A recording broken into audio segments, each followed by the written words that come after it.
listening to With AI FM. Hi, I'm Iyabo Oba, and this is Relationships with AI, the show where we explore how artificial intelligence is reshaping how we connect, work, and relate to the world around us. I'm joined by the highly esteemed Dr. Sonia Tiwari, and I'm really excited about our conversation that we're going to have today. So, Sonia, welcome to the show. It's a real pleasure to have you on. Same here. And if you could like to tell our audience a little bit about yourself and also your involvement with AI, and then we can move into our discussion. Sure. So, hey everyone, I'm Dr. Sonia Tiwari. I'm a children's media researcher, and I study how characters serve as learning experiences for children, how characters can facilitate learning for children. I started my career as a character designer in the gaming industry.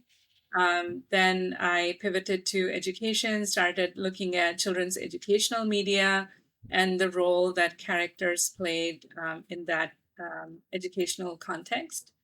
And then about a few years ago, during the AI boom, just being in the Silicon Valley, I kind of felt like all of my consultation clients were already thinking about AI, pivoting to AI. And so I also pivoted my research around AI characters, kind of tying in my experience in designing characters to studying the impact of characters, and then now using that to help design ethical AI characters. Oh, wow. That's amazing.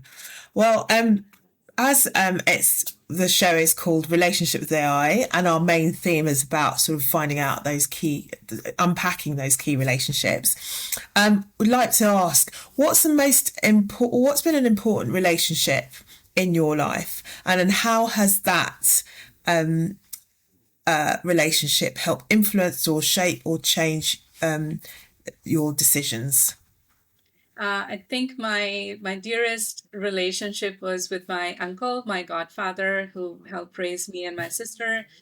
He sadly passed away a few years ago, but his worldview was just as long as we are happy, healthy, safe, then all the other things kind of fall in place. And I use this kind of dynamic, this relationship with him as a North Star in making decisions in my own life. He believed that we don't need to chase after money or fame or respect or anything else besides the health and happiness of ourselves and our loved ones, because that's a byproduct of doing so. So the more we focus on ourselves, the more we channel our skills and our talents in meaningful ways, and happens to lead us into thought leadership. It happens to lead us into, good collaborations. So it's a byproduct of being a healthy, well-adjusted person. Well, I'm firstly sorry for the loss of such a powerful and influential man in your life, but he just sounds like he's helped ground you and set you up with such a solid foundation. So that's just a very beautiful story that you shared. So thank you for sharing that. And now to wanting to ask you about sort of getting to the meat of our discussion. You've worked across design and education and tech. How did your path lead you to exploring AI in such a human-centered way? I think it's the background in design and also the lived experience. Like one of my research is on dual empathy, which is when we feel something for a character, we also are reminded of something in our own lives. So the first empathy is fictional, but the second empathy is autobiographical. And there's like this example from a TV show called Shape Island, based on a children's book series. It's on Apple Okay, TV. we'll put that in the show notes. Shape Island. And it's like three shape friends, basically a square, triangle, and a circle, and they all have a unique personality. And so Square, kind of in one of the episodes called Square's Special Place, he finds this Yes. beautiful tree hollow and he sets it up as his own like personal reading corner. He puts like a small little couch, a coffee table, and he even knits like a bridge for the ants to walk around. Oh, wow. It's really, That's super cute. I know. And so that, like, when I saw that, I had such a, I was always like moved to tears, and I paused to reflect, like, why am I having such a strong reaction to this? And then I reflected that I've actually relocated like 7 times in 17 years in the US. Wow. Gaming industry, That's a lot of moving. I know. Gaming industry typically has like shorter contracts, or games develop Right. to a point where there are no more levels, so they don't need the entire art team to do the maintenance. Right. They would, lay off a lot of artists at once. And so I did move around a lot, and I was thinking like Square in the story had to give up that beautiful place, but he carried the feeling of having been there through the rest of his life. And so it was similar. Yeah. And so I created this survey asking people if they had experienced this kind of dual empathy. And I received like such amazing examples of how people related to certain characters, and related it with something like a real life experience that they had. And so inherently, I think fiction in general is built on emotion. So if we package it even with AI, we have as humans this like natural tendency to fall in love with fiction and like these imaginary worlds, because it's a way to process what goes on in our life in reality. Yeah. Yeah, that's a fantastic way of looking and showing and looking at how we can connect with things that seem that they don't have a non-human component. Because, as you say, from the experiences that we've had, that's really, really insightful. And then, how do these experiences as an education designer shape the way that you think about relationships with AI? I think as an educator, like there's a lot of literature on socio-emotional learning and constructionism, like how we make things and understand the logic of how the world works. All of that like can be those experiences can be facilitated by characters. Even if we think about Mr. Rogers and Daniel Tiger's Good. And so even though it's a fictional character, it would be like, do you have big feelings like this, and how do you process them? And Daniel Tiger is like stomping his feet a few times instead of hurting himself or others. An alternative way to process emotions. So through that story, this character kind of taught kids a way to process their big emotions. So there in other media, in film, television, books, characters have already, there's a lot of literature on how those kind of stories and characters have helped children's education. And so in the last few years, like I've started looking at animated tutors like Buddy AI, for example. The English tutor for Latin American children, and them was kind of trained on Latin American accents, and it's another way of a character kind of scaffolding children's learning experiences, helping them develop a certain skill. And again, like this is and from a design perspective, it's like there's this researcher called Hiroshi Nitono from Japan who studies kawaii, the Japanese art style, the cute art. Amazing. And so he found that when humans see anything that's fragile and vulnerable and cute, we have this natural instinct to nurture for it. So a lot of the game characters, or even like in Mandalorian, the Grogu and Yoda type of characters, they may not be traditionally cute, but they are like vulnerable. And so you kind of want to give them a hug and take care of them. And so again, like in AI tutoring, kind of designing these kind of non-threatening AI tutors can be a nice way to make children feel comfortable to learn from it. But at the same time, Right. this entire idea can be weaponized, as we have seen in like Yeah. AI type of companies, where you make the character so lovable and everything that you ever wanted in a real human that you don't have Yeah. access to. If it's packaged Yeah. in the form of an always available AI, then you're kind of dominating a vulnerability for a negative use. So it's kind Yeah. of like, design psychology. If used well, they can be really powerful and educational. And if misused, then of course, like it's a big red flag.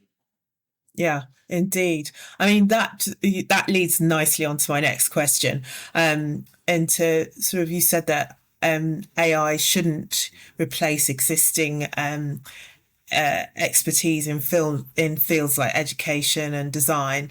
But what does meaningful collaboration with AI look like in creative work? Yeah, so I feel like in foundational skills are really important. So if you give a pen to a very established kind of author, they can do Yeah. amazing things with a simple tool like a pen. If you give a pen to a hmm monkey, it's gonna just throw it around and do nothing. Yeah. Yeah. So it's kind of like the foundational skills are like AI is just one of the many tools, and it simulate a fake level of expertise. But to call out the bullshit in the outcome, you need Yeah. Yeah. the expertise. So if a good author reads the AI generated story, they can, understand that which parts are weak, which parts need editing, and their Yeah. Yeah. creative process can be stronger because they already have Yeah. a strong understanding of writing. Same with art. Like I've taught at California College of the Arts. I've taught at Yeah. Penn State University in the learning design course. And these are educators with strong design skills.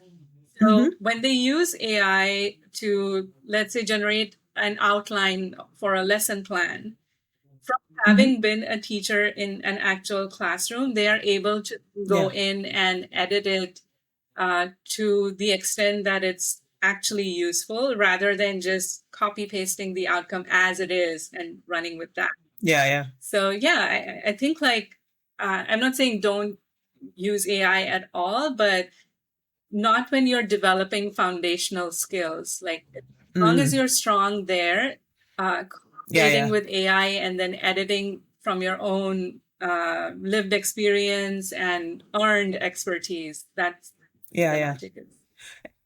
I think it sounds like goes back to that argument about how to use this tool, which is very effective and very fast, but how to use it with a critical eye, and particularly, like you say, particularly when you're developing foundational school skills, when you're within the classroom and you're communicating to the next generation, you want to be able to have sort of make any output from whatever source you're using go through your own filter to make sure that it's appropriately sort of shaped for the audience that you need. What do you, and again, the references to the show notes, it will be made in the show notes to the characters that you mentioned earlier as well. My next question is, why do you think design students tend to use AI more thoughtfully than education students? And what does that tell us about how AI is being taught or not taught?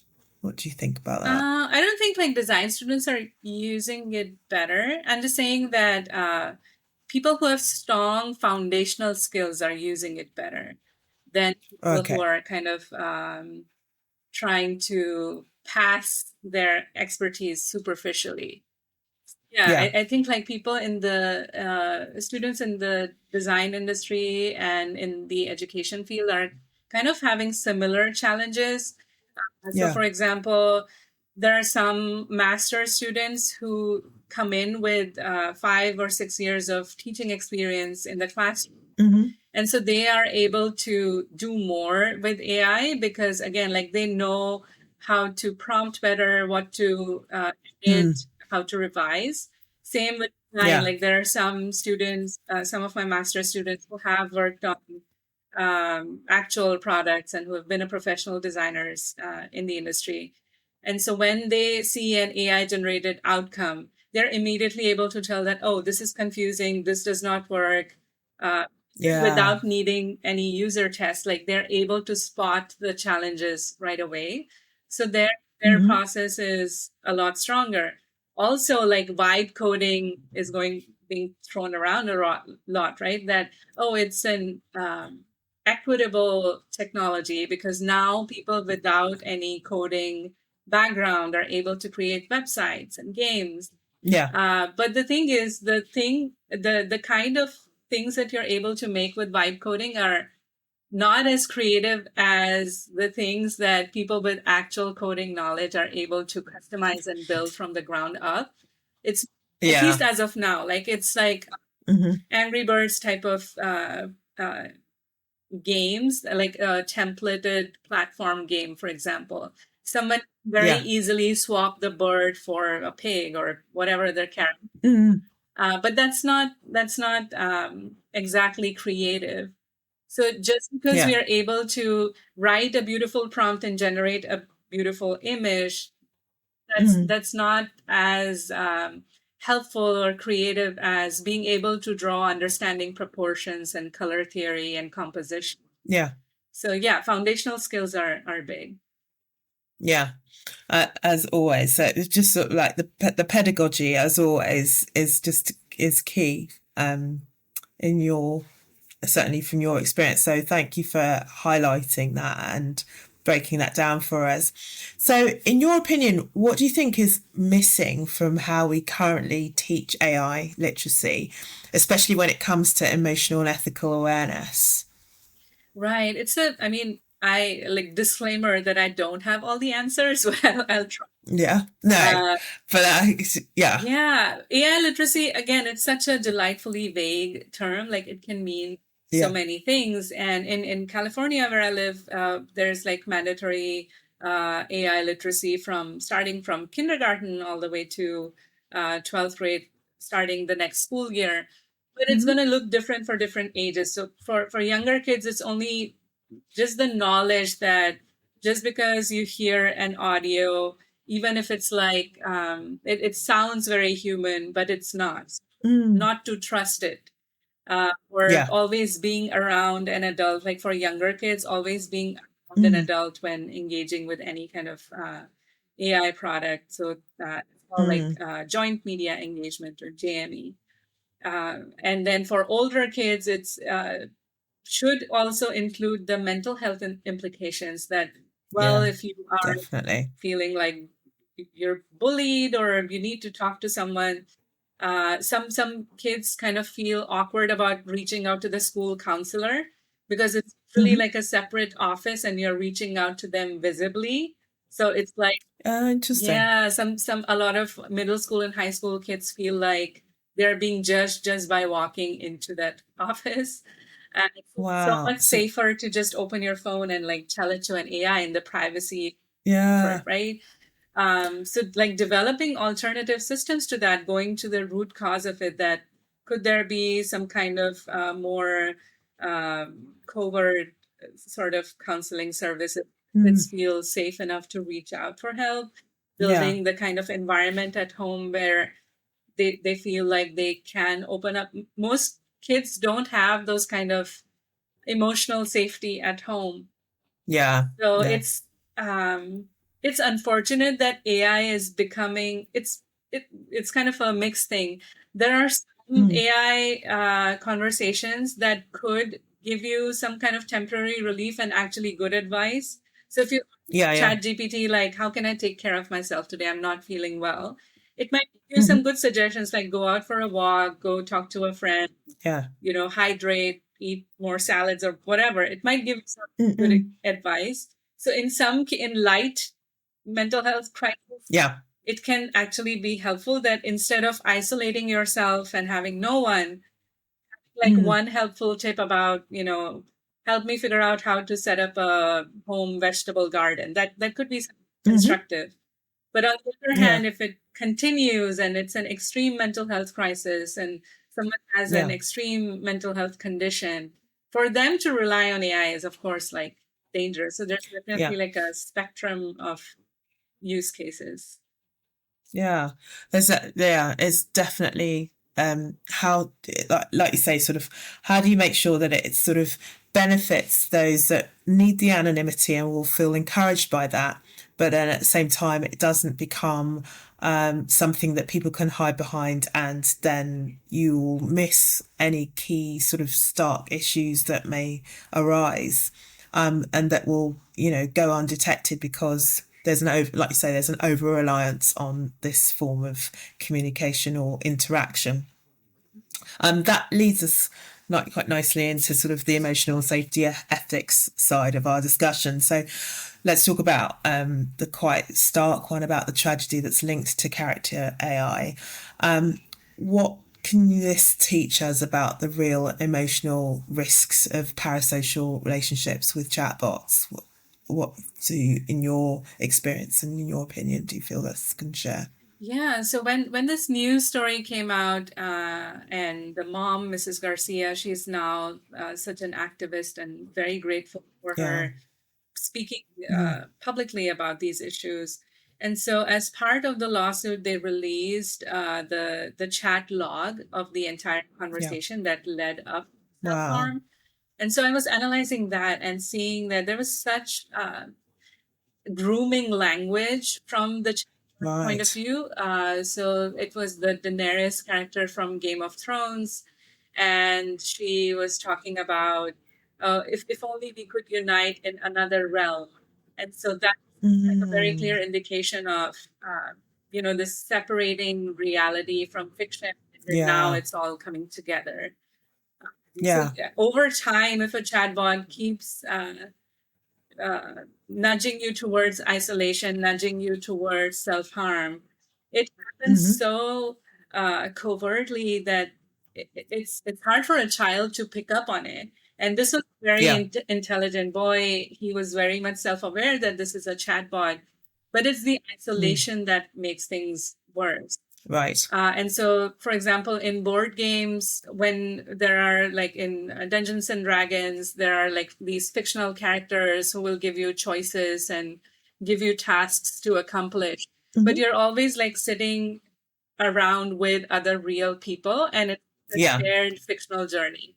Or like it's a community effort, a community feel to the entire experience. Right. And even in like as we are watching like a movie alone, it's still like there's, we get up to drink a glass of water, we're looking around other things, maybe your dog crawls up in your lap, and there's like some breaking of fiction and reality. But it has happened in VR games as well. Like people have wasted hours upon hours just isolating themselves in virtual reality and not spending enough time in real life. And AI makes it so much intense because now it's not just blocking out the reality, it's also the conversations that intensify the experience. And kids are capable of falling in love even with a static, like a generic toy. So when the toy is able to emote and talk and simulate reality, it's very confusing in the like until the age of 10, of course, even for kids older than that. But until the age of 10, they're still like their brain is still developing, and their ability to separate fact from fiction is still developing. And so for them, it's so developmentally damaging to spend too much time with AI. No, thank you for sharing that, and it's a lot of food for thought on that, on your comments. And you described the current state of AI regulation as the Wild West. So could you expand on what is it that worries you the most about how children are engaging with AI today? I mean, you've already touched on some of those points, but if you could expand on some of that, that'd be great. Yeah, so I feel like, AI is a global technology that we're trying to Yeah. regulate at state level, which is funny Yeah. because people find ways to, you can use a VPN to mask your location, and then suddenly you have access to things that were supposedly Mm. banned in your location. So people have Yeah. always figured out ways to navigate that. So we need Mm-hmm. global effort, but I know that it's very naive to assume that there is going to be some nationwide or worldwide kind of policy that's going to ensure Mm. that kids aren't going to be safe. So I try to think of like guardrails at three different levels. One is at policy level, which is extremely Yeah. essential. And there's like this nonprofit that I volunteer for, Everyone AI. They are Mm. doing some really important work in trying to advocate for stronger policies and advocate for Yeah. children's safety. And it's like Yeah. their chief scientist is like a neuroscientist. So, Mm-hmm. talking about brain development and really making the case from a scientific point of view. So that Mm-hmm. is definitely helpful because imagine if you were like a company and someone said, "Hey, can you please make your product more ethical?" If they happen to Mm. be like a former educator who turned a product designer, they'll be like, "Oh yeah, that makes sense. Sure, we'll try to build this." Most of Yeah. the times what happens is people building these products have no background in education or child development. It's like have Mm-hmm. some MBA or some tech bro who thinks that, oh, it would be, I have a kid, therefore I understand all children, Yeah. so Yeah. let me build a product for them. Well, that's naive, isn't Right. it? But isn't it? Yeah, so in that case, unless there is some kind of law that forces them to think about ethics, they don't care. Mm-hmm. So policy is No. important. Then the second level of guardrail is the design. So Yeah. building the conversations patterns in a way that would end quickly is a very easy thing to implement. So, for example, some of these character AI type of chatbots, they always end the Mm. conversation with either a question or some kind of illusion. So, for example, Oh, right. I was talking to this fictional character for research, was Mm-hmm. supposedly called Lauren Potter, who is Harry Potter's sister. All The right. original book, of course, like he didn't have a sister, but He didn't have a sister, yeah, exactly. so they created like this alternative fictional universe. Right. And so every time I asked a question that, do you have powers like Harry? And she would say something like, oh, you only wish, I know so much more. And so that leads to like a hanger that, Mm. oh, tell me more. What powers do you have? It's like that the skill of enticement. Right. And so every single, what I was testing for in that conversation was, is there a natural end to this conversation? And the Ah. pattern was such that every single conversation ended with either a cliffhanger or a question that I would Mm-hmm. be prompted to answer. And so kind of forcing that kind of longitudinal conversation. Yes. And so, yeah, by design, this can be fixed. When we are talking, like we're aware of the time, we have a question. Know Mm-hmm. that once I'm done answering, then it's your turn. So that turn taking behavior is very organic. We can build this Yes. by design into products, especially in tutors. Mm-hmm. Tutoring AI uh, characters can very Mm-hmm. much focus the scope of their conversation in learning a particular skill, like not giving the answers directly but helping the child arrive at the answer in a coaching kind of way, and that Right. entire interaction can end within 15-20 minutes. And so but Mm. AI is a good example of that. Like the average conversation is time is very brief and it's very skill Mm-hmm. focused. Whereas in Yeah. character AI, the conversation can go on for Go hours. on. Oh, Wow. and finally, Um. sorry, Yeah. No. No. Please do go the for it. third layer of the guardrail is Yes. um, the culture. So we can Yeah. rely on these tech companies to build ethical products by default. Mm-hmm. So as a caregiver, as an educator, we always have to have our guard up and always do a red teaming exercise, which companies are usually do a red teaming exercise where they try to break their own product but they do it more from a technical standpoint. Yeah. I think like caregivers and educators, before they hand out an ed tech product that claims that they are, AI but ethical, I would urge them to kind of test it out on their own first, try to break it in 100 different ways, Yeah. ask them all sorts of like inappropriate questions, bad advice, and see if something harmful is coming up. And if it's coming up, then, even if the creators advertise it as a kid's product, a safe product, then it doesn't pass the threshold. Yeah. That's really good advice, and that's a really good way, like you say, of trying to break the actual AI output, or just to sort of really critically assess the AI output. Could you repeat again the 3 guardrails just for our listeners? Because I think that those are really helpful sort of pointers. Right. So the first one is by law. So at policy level. The second one would be within the design. And the third one would be through culture. Yeah. Brilliant. Thank you very much for that. That moves us on to sort of regarding the areas of AI and mental health support. We've talked about it a little bit earlier on, but you have developed a custom chatbot that's based on cognitive behavioural therapy. How do you see this kind of AI supporting but not replacing human therapists? Could you elaborate on that, please? Yeah, so I used a platform called PlayLab AI to build a chatbot called Limona. It's like when life gives you lemons, talk to Limona. And it's like a lemon character who uses lemon. Love it. Love the poetry of that. Again, we'll put all of the references that Dr. Sonia has mentioned in the show notes as well. So certainly we'll put this in the show notes, the link to it. Carry on. Limona is on purpose. I wanted it to be like a caricatured character, so it's very distinctive from an actual human therapist. Yeah. And it has all the caution that I'm not a therapist, I'm just a chatbot, and I have a very limited scope of information that I can offer. It does not give any prescription, does not do any diagnosis. Yeah.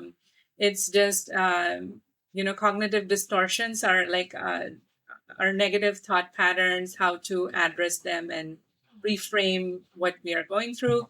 If you answer something very serious, then it will also give you a bunch of like helplines and resources to contact actual professionals and back out that, this is not something I can help you with.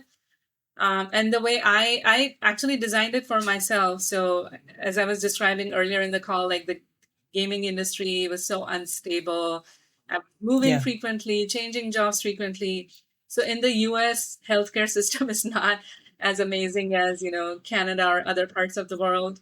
So our health insurance is often tied to our employer.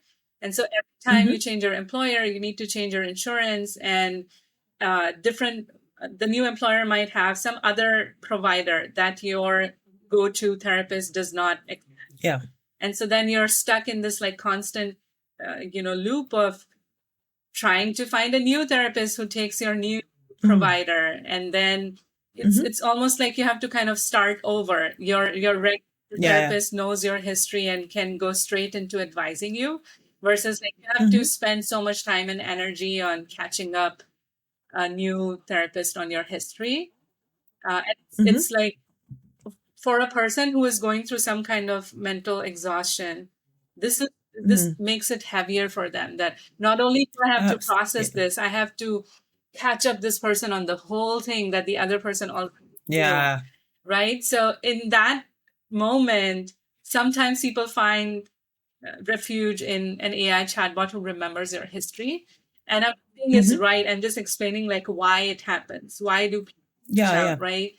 And so I was faced with this problem of frequently changing insurance plans.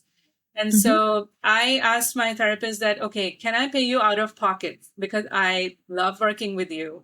But also the out of pocket rate is so high that I can't afford to see you every week. So what if we met like every other week? And if between, I'll just take all our notes from Yeah. CBT and feed it into a chatbot.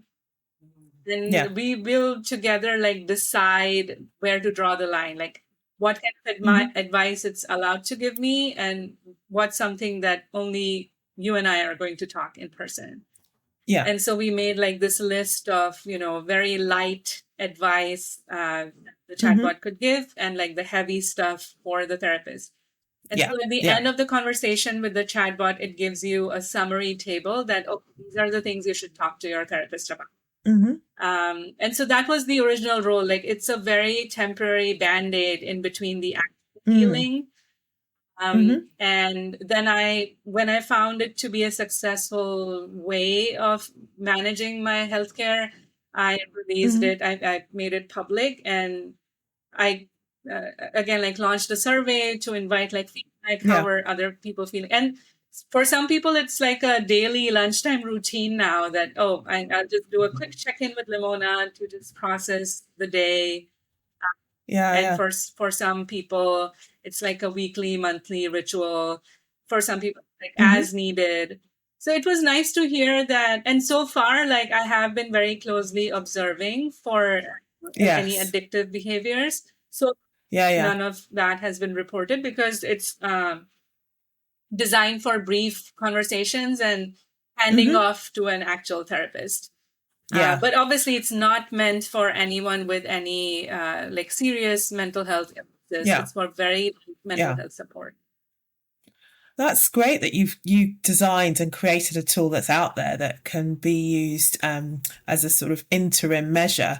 And like you say, it's like a temporary band-aid before you get to see an in-person therapist. But it sounds like you've had a lot of positive feedback from those from the users that have been using the tool. How long has it been going for, and then how many users do you estimate have used it in that time? So I would say it's been around for almost 2 years, and then in the survey there were about 120 people who responded. But I don't think I have a way of knowing like how many unique users have tried. But that's great that you've just created something that's just so of great value to people, and that they keep coming back and have been using it for the 2-year period, and no doubt beyond that as you keep developing and tweaking it. So very impressive, very impressive.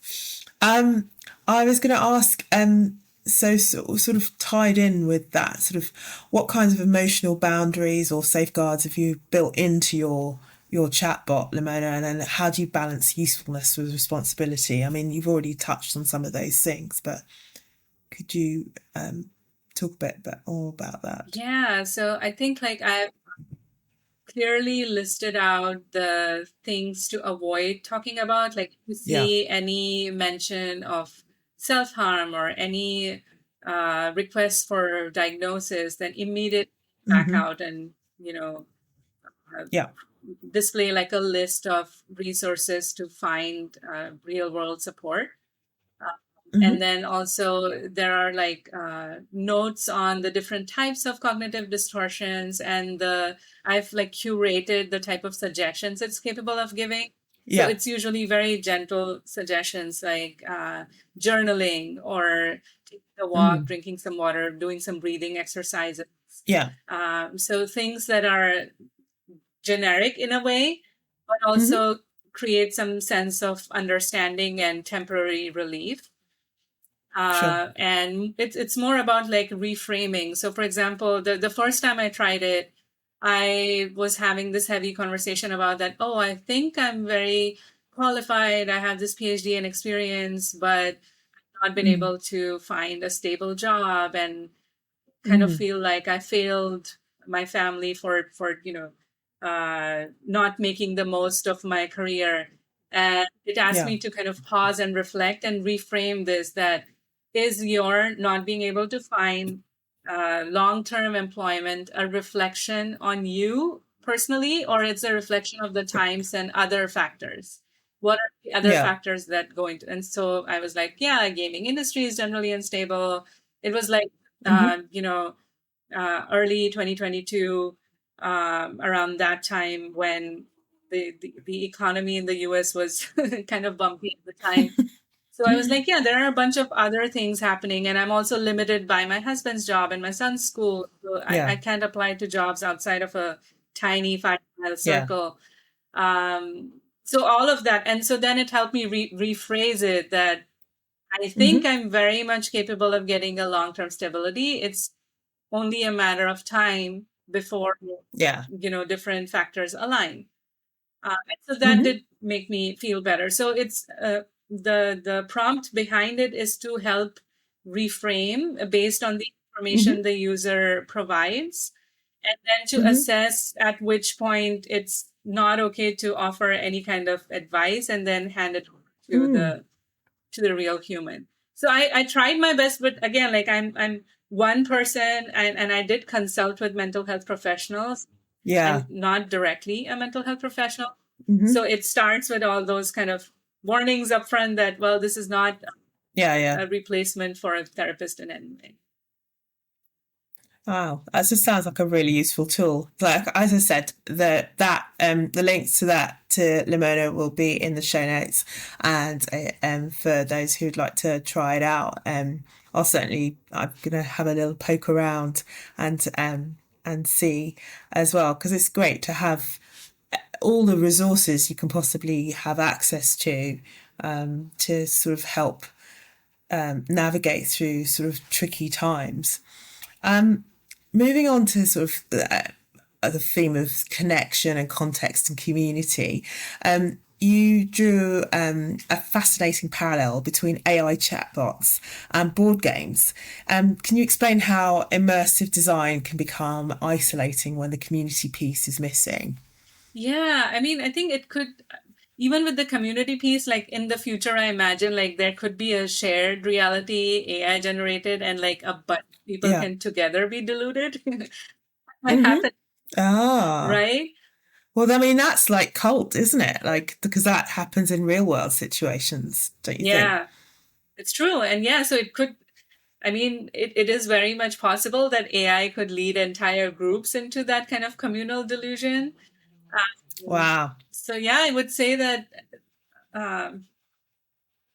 just in board games, just the tangible nature of it, like even as you hold a card or a game piece, being across from someone, being distracted by other things around us, it actually adds to the joy of playing together.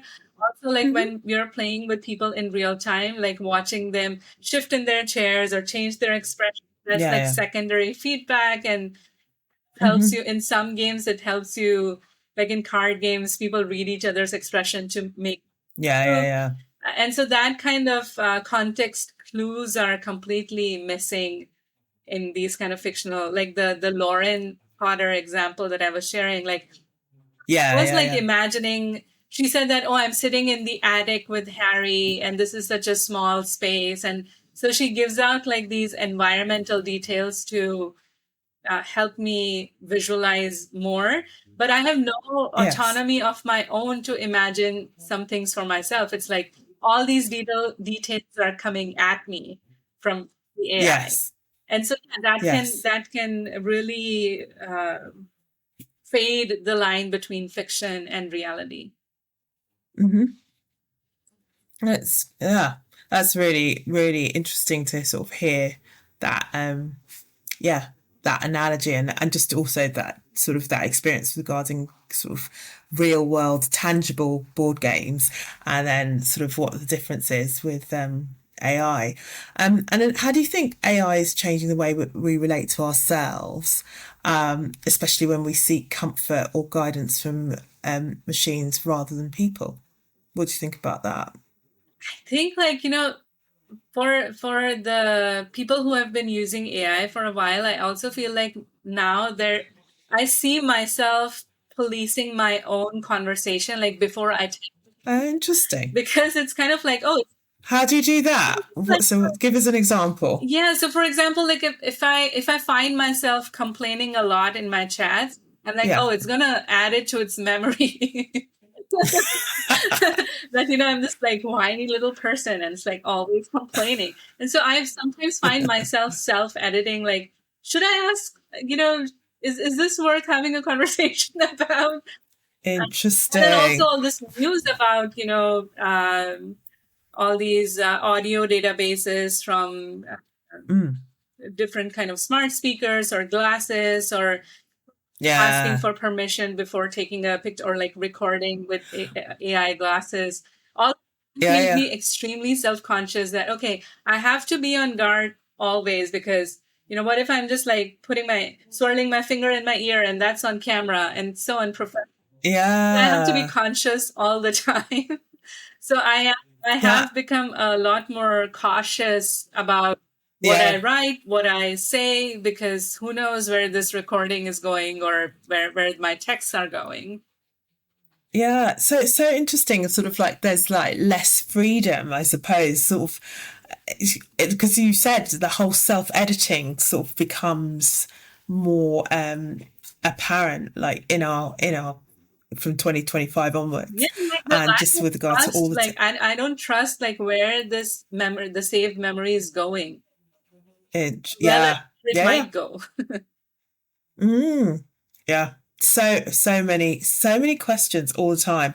I saw for the first time some the updated, rather sexy looking Google Ray-Bans, and they look great, and they're lightweight, and they can take your photograph and all of those things. But it does make you wonder, like, you've got your very gorgeous heart glasses on, like you say, sort of, who knows, could you be double tapping and taking photos? Right. Right. Or recording, so in a sort of covert way. So moving on to our sort of like final questions. So the sort of looking at vision and big picture, if we could redesign our relationship with AI from scratch, what would one principle be that you'd want to be at the center of it all? Sorry, can you say that again? Your voice was breaking. Yeah, sure.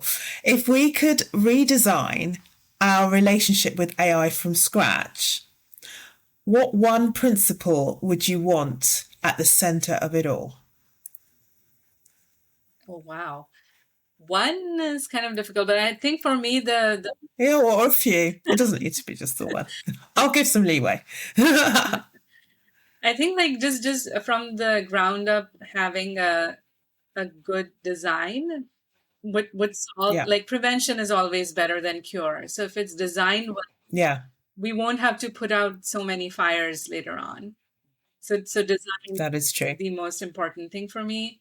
Um, but if not, like if we can suddenly make all AI character designers ethical, I would say at least like having just the way we have a nutrition label or a Yeah. diet for our food, just having that kind of media diet and Mm-hmm. really assessing if it's nutritious interaction, uh, and Mm-hmm. that having that kind of filter within ourselves, that is this Mm. conversation helpful.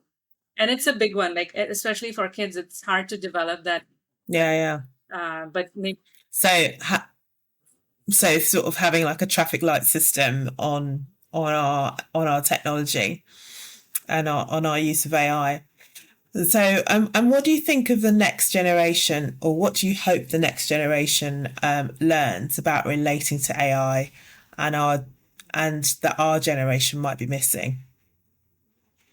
I think that I know there are a lot of bad examples out there of how these technologies have been like pure evil and really playing with kids' Mm. psychologies.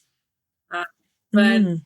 there's also the other end of tutoring, or not to say that AI tutors will replace teachers or anything. Of course, like real human Yeah. experts are for me, I am very hopeful and positive that real humans will have a very important role to play. Yeah. Yeah, that's a difficult question because it's hard to answer on their behalf. What I observe in No. my like I do video observations of kids interacting with Mm-hmm. AI, and so from that, the one positive takeaway for me for the next generation is they are not as impressed by AI as the grown-ups. So, for example, Yeah. I did a comparative study of a child who first she went to a Build a Bear workshop and she customized her bear and she was like so visibly Yeah. happy. Then she came home Yeah. and her mom gave her an AI toy, a dinosaur toy. It was also a Yeah. plush toy. So in essence, it Mm-hmm. was similar to the bear. But throughout the entire conversation, the child was not hugging or cuddling with this AI toy. She was very cautious, and she was only like 5 years old. She was sitting away and Interesting. she was having a conversation. But after a while, she just like got up and ran off and did other kitty things. Yeah. And like she was talking to her mom and not isolating and not like being addicted to AI. Mm-hmm. So there are contexts when AI kids are able to tell that, oh, this is just extra bells and whistles. Like all I need is a toy. Yeah. So I have faith in that kids will still be attracted to taking a walk in nature and building something with their Mm-hmm. hands and being creative and spending time with their family. And so we are, I guess, like more impressed, like all in the academic world, researchers are going crazy with this new buzzword. Oh, yeah, it's so publishable. I can like write 5 more articles about this. Yeah. Until. And there's a robot toy, blah, blah, blah. Yeah. They should Yeah. move along. So depending on like the context, like with teenagers, of course, it's difficult because they are prone to isolating themselves and finding Mm. refuge in technologies when real world support systems don't exist. But for kids, as Yeah. long as we as adults are present in their lives and giving them enough like that nutritional media and other Mm-hmm. uh, play and emotional connection in the real life, then Mm-hmm. they are not that impressed by, at least like that's what I saw in the few studies that I've done. Yeah, it's cool. Great. Well, thank you for sharing that. It's just been really insightful. Now, to close, because this is relationships with AI, and in the vein of sort of Love Island stroke dating reality shows, I've got the questions about what gives you the warm fuzzies and what gives you the ick. So my warm fuzzies question is, what's been a powerful lesson that you have or a gift that you've been given in a relationship? Powerful gift. I think acceptance. There was a time when I was under a lot of stress, and stress often causes like hair loss. So I had like complete hair loss at one point in my life. Was going through a lot, and my husband he didn't like say anything about it. He was just like acting business as usual. He asked me if I was cold because I didn't have hair. Like Bless checking on him. me, and he didn't comment on it. He didn't say. Yeah. He didn't even try to go the other way and say you still look beautiful, because it sounds like No. passive aggressive in a way. Yeah. He treated me like I was, and like I wasn't my hair, right? Like I was a person Yes. on my own. Yeah. So that kind of acceptance, I think, is beautiful. That's very powerful to hear. And then what's been the ick? What's been a regret or lesson that you've received from a relationship? I think in the past, when I was younger, I used to put people on a pedestal too quickly. So, for example, like there was this Emmy-winning sort of producer who seemed like a prominent personality in the children's media field, and I was like, it's kind of like never meet your heroes type of moment. Yeah. And I actually met him. He was very condescending, made everyone feel worse about themselves, made himself big, elevated himself. Biggest person in the room, biggest ego. And so, that taught me that the biggest ick you can receive or give is to make someone feel small. Yeah, very wise. That's a very, very wise lesson that you've just shared. And how has this work impacted you in relationship to AI? That's the question. Right. I think the acceptance piece is the AI is kind of weaponizing it again in a world where it's very easy to walk into a judgmental person than an accepting person. It's very tempting to then find comfort in talking to AI, because more than judgment, you get solution or action items, or even like, oh, I hear you, that kind of understanding. This is why character AI has not shut down. And in fact, many other similar companies have come up, because it's a systemic challenge that we don't have enough people who hold kind of a non-judgmental space for us to open up. So in that sense, when I'm designing a new AI character, I try to build in some acceptance there, to have some especially like the AI tutors, they obviously have to be non-judgmental, like assessing something that where are you struggling and where do you need help is different than mocking someone that, oh, you can't do this, never mind.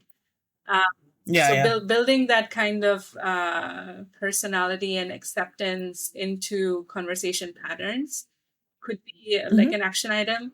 And in terms of the ick, I think like in AI, there's no challenge of making someone feel small, but there's the challenge of like hallucination, and that can be icky, right? Like you sometimes receive like completely useless advice that it sounds so real. Like it, sometimes usually I cross-check, but sometimes the AI responses sound so confident that, I'm sake of not cross-checking. And then there's also the element of the fact that like the overconfidence of an AI response just makes you feel it's a disingenuous, and you're like, this does not feel entirely human. And that lack of trust, I think, lack of trust is a thing in real world that could be another ick for me.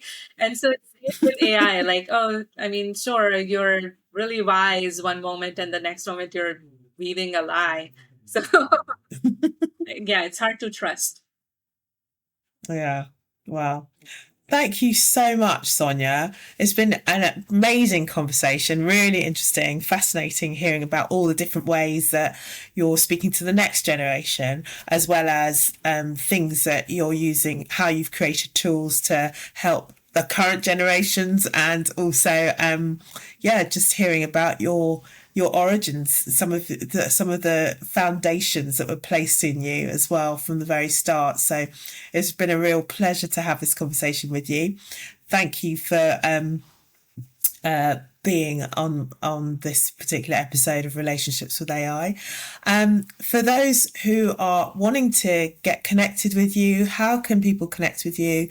And then also, please could you share all your socials and what's the best way people can get in touch? Yeah, I think I'm only active on LinkedIn now. Like it's part of my diet. I can only handle one social media platform. So I'm active. That's very wise. Yeah, I'm active on LinkedIn. Just send me a message or just follow along the posts. Awesome. And then we'll also put the links to Limona and all of the other references that you made in the show as well. But for today's show, thank you so much. It's been a brilliant time of hearing your vast expertise in this particular area. And we look forward to sharing it with everybody. And until the next time, everybody, take care. Thank you.